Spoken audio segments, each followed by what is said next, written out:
In an attempt to escape from the polls and personalities of GE11, someone set up a policy website called votomatic.ie. Voters are asked a series of policy questions on health, education and the economy, and then told how strongly each of the parties agrees with their viewpoint.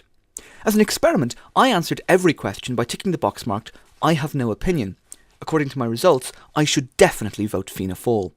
Of course, if Votomatic was really representative, it would allow you to answer every question with, "That's a key part of our 5-point plan to get Ireland working." Meanwhile, the parties became locked in a vicious custody battle for the Irish people. Following a difficult breakup, Fianna Fáil and the Greens realised they just couldn't take care of us anymore.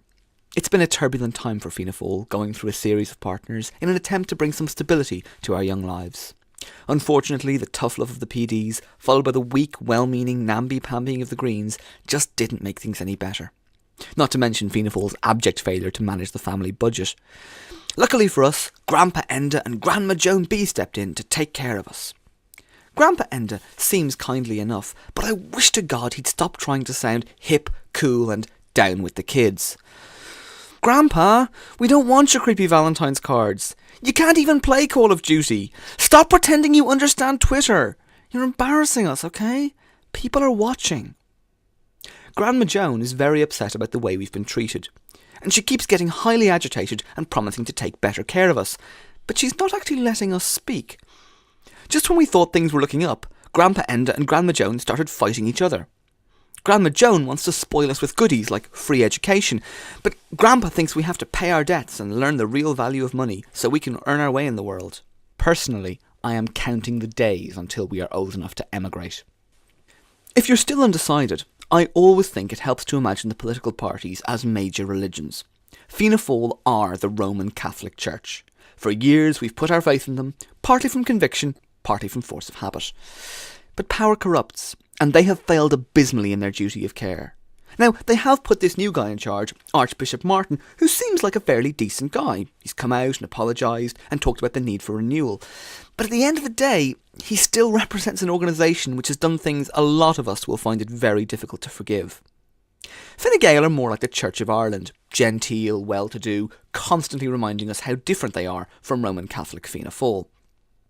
The trouble is, if you actually read the small print, they believe 95% of the same stuff. The Labour Party are closer to Richard Dawkins' brand of atheism.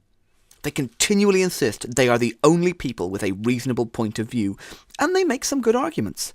But they're so judgmental and dismissive of everyone else that after a while you start thinking, hang on, haven't I heard this fundamentalist mindset somewhere before?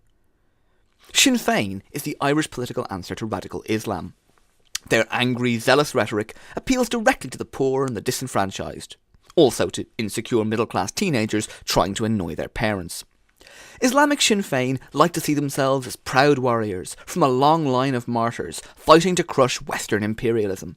Their ultimate ambition is to tear down borders and create a unified state where all of their followers can live together according to their creed. But be warned, they don't take kindly to infidels. Sadly, their PR has been a disaster, as many people still associate them with a gang of bearded terrorists. The Greens aren't religious per se, they're more spiritual. They just feel this really deep connection with Mother Earth, best expressed at suburban dinner parties. And the occasional Sunday afternoon trip to a farmer's market to buy locally grown organic vegetables and say things like, "Oh, I can't eat dairy, I'm Scorpio." Let's just be grateful we've seen the end of Libertas, the Irish political equivalent of Scientology. Nobody knew who they were or where they came from, but by God they knew how to fundraise.